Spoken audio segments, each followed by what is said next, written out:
सुप्रभात बच्चों।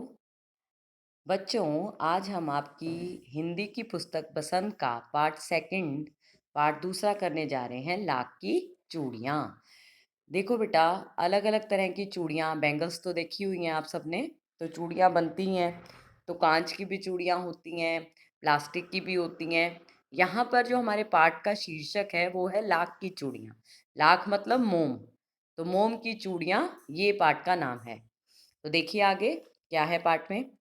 सारे गांव में बदलू मुझे सबसे अच्छा आदमी लगता था, क्योंकि वह मुझे सुंदर सुंदर लाख की गोलियां बनाकर देता था।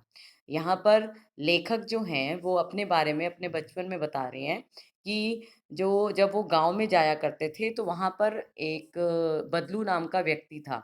जो व्यक्ति उनको लाख की चूड़ियाँ मतलब लाख की गोलियां बनाकर देता था।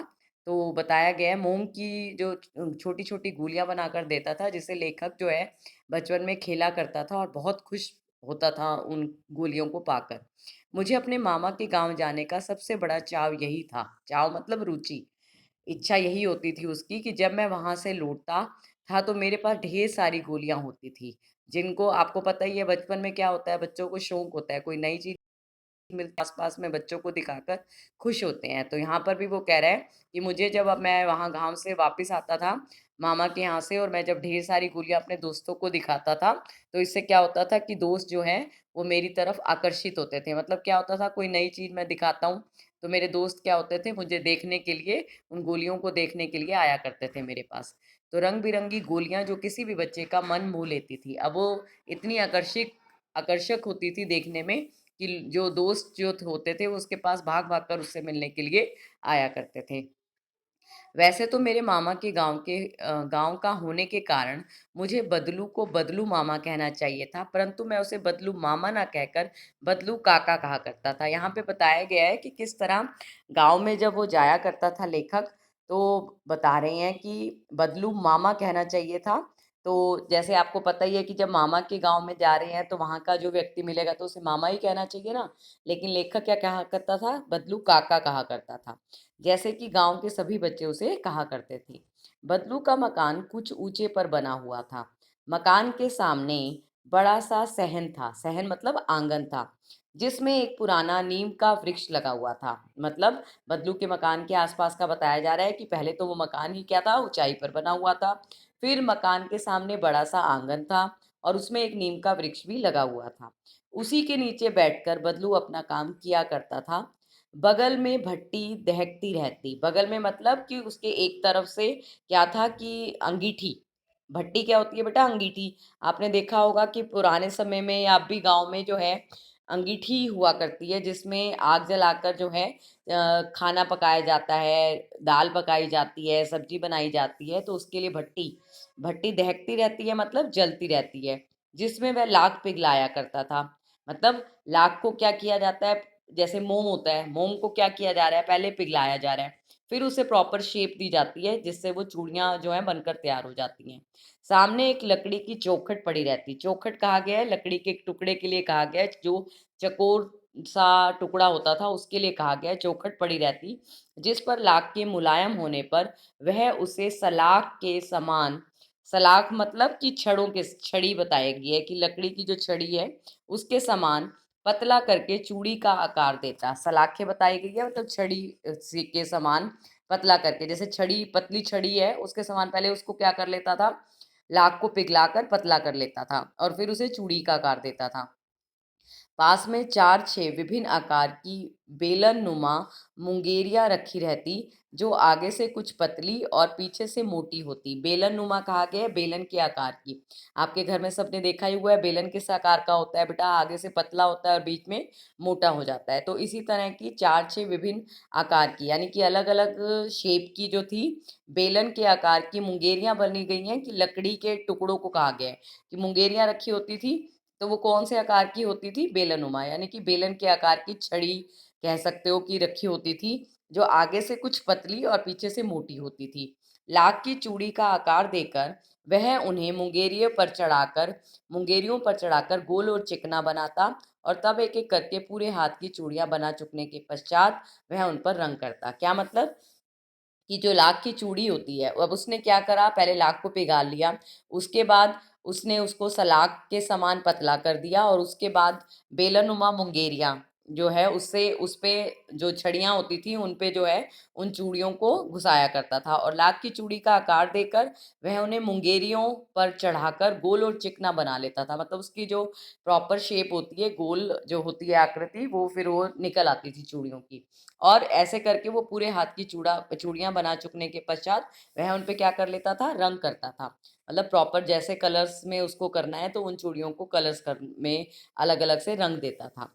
बदलू यह कार्य सदा ही एक मचिए पर बैठकर किया करता। मचिए बताए गए चौकी, देखा होगा आपने, मूड़ा होता है जैसे कुर्सी बैठने के लिए जो हम यूज करते हैं, उसके लिए कहा गया है कि चौकी पर बैठकर किया करता था, जो बहुत ही पुरानी थी। बगल में ही उसका हुक्का रहता था, तो बदलू को बताया जा रहा है कि उसे हुक्का पीने का भी शौक था, और वह बीच बीच में अपना काम करते हुए हुक्का भी पीता रहता था। गांव में मेरा दोपहर का समय अधिकतर बदलू के पास ही बीतता था। मतलब बचपन में बता रहा है कि जब मैं भी गांव में जाता था तो मैं ज़्यादातर बदलू के पास बैठकर ही अपना समय व्यतीत करता था। वह मुझे लल्ला कहा करता था। तो याद रखेंगे आप कि बदलू जो है वो लेखक को क्या कहा करता था, लल्ला। छोटे बच्चे को कहा जाता है ना, प्यार से लाड से कहा जाता है लल्ला। और मेरे पहुंचते ही मेरे लिए तुरंत एक मचिया मंगा देता। मचिया मतलब वही चौकी, बैठने के लिए उसको मचिया दे देता था कि तुम भी इस मचिए पर बैठ जाओ। मैं घंटों बैठे बैठे उसे इस प्रकार चूड़ियां बनाते देखता रहता। लगभग रोज ही वह 4-6 जोड़ी चूड़ियां बनाता। पूरा जोड़ा बना लेने पर, जोड़ा समझते हो बेटा, 4-6 जोड़े चूड़ियां बनाता। आपको पता ही है कि एक जो रहता है पूरा का पूरा पेयर, उसमें 12 रहती हैं चूड़ियां। तो इस तरह से वो 4-6 जोड़े बना लेता था। समझ आ रहा है? तो इतनी चूड़ियों का सेट तैयार कर लेता था वो। पूरा जोड़ा बना लेने पर वह उसे बेलन पर चढ़ाकर कुछ क्षण चुपचाप देखता रहता, मानो वह बेलन ना होकर किसी नववधू की कलाई हो। अब उसको क्या लगता था, वो चूड़ियां इतनी आकर्षित लगती थी, और जब वह उसे बेलन पे चढ़ा कर रखता था तो उसको ऐसा लगता था कि जैसे बेलन पर नहीं, उसने किसी नववधू को, कहा गया नवविवाहित, जो कोई बहू, नवविवाहित गांव की बहू को उसने जैसे वो चूड़ियां कलाई में पहना दी हो। कलाई समझते हो बेटा, हाथ में। मतलब उसने जो है, ऐसा उसको लगता था कि कैसी किसी नई नवेली दुल्हन को जो है उसने वो चूड़ियां पहना दी हो। बदलू मनिहार था। मनिहार मतलब चूड़ियां बनाने वाला। चूड़ियां बनाना उसका पैतृक पेशा था। पैतृक होता है जो कि हमारे पूर्वजों से चला आ रहा है, और पेशा होता है व्यवसाय। पैतृक पूर्वज होते हैं जैसे बेटा उसके पिता, फिर उसके दादा, मतलब उनकी तरफ से पीछे से ही चला आ रहा था, और पेशा होता है व्यवसाय। तो चूड़ियों का बनाने का काम जो है वो इनके पूर्वजों से ही, पूर्वजों के समय से ही चला आ रहा था, और वास्तव में बहुत ही सुंदर चूड़ियां बनाता था। उसकी बनाई हुई चूड़ियों की खपत भी बहुत थी। खपत मतलब बिक्री भी, मतलब बहुत अच्छी सेल होती थी। उस गांव में तो सभी स्त्रियां उसकी बनाई हुई चूड़ियां ही पहनती थी। आसपास के गांवों के लोग भी उससे चूड़ियां ले जाते थे, परंतु वह कभी भी चूड़ियों को पैसों से बेचता ना था। उसका अभी तक वस्तु विनिमय का तरीका था। वस्तु विनिमय कहा जाता है बेटा वस्तु के बदले में वस्तु ही देनी। तो उसके लिए कहा गया है, क्या होता है गांव में कि अगर कोई एक व्यक्ति है, उसने कोई दूसरे व्यक्ति से चीज खरीदनी है, तो वह उसके बदले में क्या कर लेगा कि एक वस्तु देगा और बदले में उसको दूसरी वस्तु ले लेगा। मतलब पैसे नहीं देंगे आपस में, वो क्या कर लेंगे, एक वस्तु के बदले में दूसरी वस्तु ले लेंगे। कैसे? लोग अनाज के बदले में उससे चूड़ियां ले जाते थे। अब लोग क्या करते थे, उसके पास आते थे, उससे बदलू चूड़ियां बनाता था तो वो उससे चूड़ियां ले जाते थे, और बदले में उसको थोड़ा सा अनाज दे दिया करते थे। बदलू स्वभाव से ही बहुत सीधा था। मैंने कभी भी उसे किसी से झगड़ते नहीं देखा। हाँ, शादी विवाह के अवसरों पर वह अवश्य जिद पकड़ जाता था। जीवन भर चाहे कोई उससे मुफ्त चूड़ियां ले जाए, मुफ्त मतलब बिना पैसे के, परंतु विवाह के अवसर पर वह सारी कसर निकाल लेता था। मतलब पहले वैसे चाहे मुफ्त में देता हो चूड़ियां, लेकिन जब कोई विवाह का अवसर होता था तो वह कैसे अपनी कमी को, मतलब कसर निकाल लेता था कि पूर्ति पीछे की कैसे कर लेता था। आखिर सुहाग के जोड़े का महत्व ही कुछ और होता है। क्या होता है बेटा कि जब हमारे घर में शादी विवाह का मौका होता है, तो हर कोई व्यक्ति मुंह मांगी, मतलब जो कोई मांग रहा होता है उसी हिसाब से पैसे देने के लिए तैयार हो जाता है।